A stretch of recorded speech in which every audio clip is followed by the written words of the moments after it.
Hello साथियों, नमस्कार। कैसे हैं आप सभी? आशा करता हूं कि आप सभी अच्छे होंगे। साथियों, आप सभी का स्वागत है मेरे YouTube चैनल अवेयर इंडियन में। साथियों, इस चैनल का उद्देश्य आप सभी तक हमारे महापुरुषों से संबंधित जानकारी पहुंचाना है। इसी क्रम में मैं आज आपके लिए हम सभी के राष्ट्रपिता महात्मा ज्योतिबा फूले जी से संबंधित विषय लेकर आया हूं। आशा करता हूं आपको पसंद आएगा, तो कृपया ध्यान से सुने। अगर पसंद आए तो कृपया मेरा चैनल सब्सक्राइब अवश्य करें, जिससे कि मेरे द्वारा प्रत्येक जानकारी आप तक पहुंच सके और हम एक दूसरे से जुड़ सकें। तो आइए साथियों, शुरू करते हैं। हमारे देश से छुआछूत को ख़त्म करने और समाज के वंचित तबके को सशक्त बनाने में अहम किरदार निभाने वाले समाज सेवी, लेखक, दार्शनिक और महान क्रांतिकारी ज्योतिबा गोविंदराव फूले का जन्म 11 अप्रैल 1827 को पुणे में हुआ था और निधन 28 नवंबर 1890 को हुआ था। वैसे उनका असल नाम ज्योतिराव गोविंदराव फूले था, लेकिन ज्योतिबा फूले के नाम से मशहूर हुए। उनका परिवार सतारा से पुणे आ गया था और माली का काम करने लगा था। माली का काम करने की वजह से उनके परिवार को फूले के नाम से जाना जाता था। उनके नाम में लगे फूले का भी इसी से संबंध है। उनका पूरा जीवन क्रांति से भरा था। उन्होंने समाज के निचले तबके को सशक्त बनाने की लड़ाई लड़ी। इसके लिए उनको स्थापित नियमों और परंपराओं के सामने डटकर खड़ा होना पड़ा। उन्होंने महिला शिक्षा के मैदान में भी काफ़ी योगदान दिया। उन्होंने समाज के दबे कुचले वर्ग के लिए ब्रिटिश शासन से भी टकराने में हिचकिचाहट महसूस नहीं की।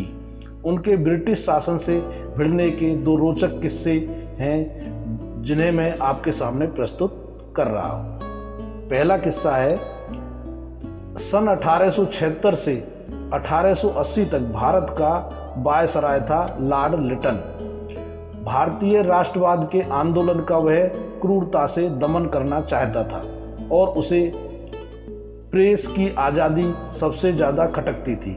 उसने राष्ट्रवादियों को काबू करने के लिए प्रेस का गला घोंटना सबसे सही कदम माना। सन 1878 में उसने वर्नाकुलर एक्ट पास करके प्रेस का गला घोंटने की कोशिश की। इस कानून के तहत देसी भाषा में छपने वाले समाचार पत्रों पर कुछ रोक लगा दी गई और उनकी आज़ादी छीन ली गई। सत्यशोधक समाज का हिस्सा रहे दीनबंधु समाचार पत्र की ओर से प्रेस की आज़ादी छीनने के प्रतिबंध का काफ़ी विरोध हुआ था। इस प्रतिबंध के 2 साल बाद सन 1880 में लिटन पूना का भ्रमण करने वाला था। पूना नगर पालिका का तत्कालीन अध्यक्ष लॉर्ड लिटन का भव्य स्वागत करना चाहता था। इसके लिए वह 1000 रुपये खर्च करना चाहता था और पूना नगर पालिका के सदस्यों से खर्च के अपने प्रस्ताव को पारित करने में मदद करने का आग्रह किया था। ज्योतिबा फूले को यह बात काफ़ी नागवार गुजरी कि टैक्स पेयर का पैसा लिटन जैसे क्रूर आदमी पर खर्च किया जाए। वह बिल्कुल डरे नहीं और पूरे साहस के साथ प्रस्ताव रखा कि लिटन की बजाय उस पैसे को पूना के गरीब लोगों की शिक्षा पर खर्च किया जाए। वह अपने रुख पर अडिग रहे और जब खर्च वाला प्रस्ताव वोटिंग के लिए आया तो उन्होंने प्रस्ताव के विरोध में वोटिंग किया। पूना नगर पालिका में उस समय 32 नामित सदस्य थे, जिनमें से अकेले ज्योतिबा फूले थे जिन्होंने प्रस्ताव के खिलाफ वोट किया। तो ऐसे थे हमारे महात्मा ज्योतिबा फूले। दूसरा किस्सा है दोस्तों, एक और ऐसा मौका आया जब वह गरीब किसानों की आवाज़ उठाने में पीछे नहीं हटे। ज्योतिबा फूले के एक दोस्त थे जिनका नाम हरिराव जी चिपलुनकर था। उन्होंने ब्रिटिश राजकुमार और उसकी पत्नी के सम्मान में एक कार्यक्रम का आयोजन किया था। ब्रिटिश राजकुमार महारानी विक्टोरिया का पोता था। उस कार्यक्रम में ज्योतिबा फूले भी पहुंचे। वहां जाकर किसानों का दर्द बयान कर सकें, इसके लिए वह कार्यक्रम में किसानों जैसा कपड़ा पहनकर गए थे और भाषण दिया। उन्होंने अपने भाषण में धनाढ्य लोगों पर टिप्पणी की जो हीरे के आभूषण पहनकर अपने वैभव और धन दौलत का प्रदर्शन कर रहे थे। उन्होंने मौके पर मौजूद गणमान्य हस्तियों को चेताते हुए कहा कि ये जो धनाढ्य लोग हैं वे भारत का प्रतिनिधित्व नहीं करते हैं। उन्होंने कहा कि अगर राजकुमार वाकई में इंग्लैंड की महारानी की भारतीय प्रजा की स्थिति जानना चाहते हैं तो वह आसपास के गांवों का दौरा करें। उन्होंने राजकुमार को उन शहरों में भी घूमने का सुझाव दिया जहां वे लोग रहते हैं जिनको अछूत समझा जाता है, जिनके हाथ का पानी पीने, खाना खाने, जिसके साथ खड़े होने पर लोग खुद को अपवित्र मानने लगते हैं।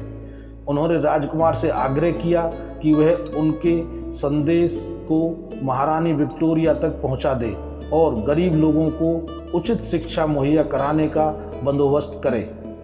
ज्योतिबा फूले के इस भाषण से समारोह में मौजूद सभी लोग स्तब्ध रह गए थे। ऐसे थे हमारे महात्मा ज्योतिबा फूले।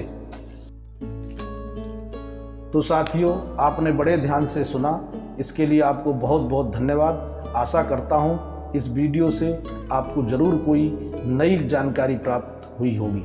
इसी के साथ एक बार फिर आप सभी का बहुत बहुत धन्यवाद।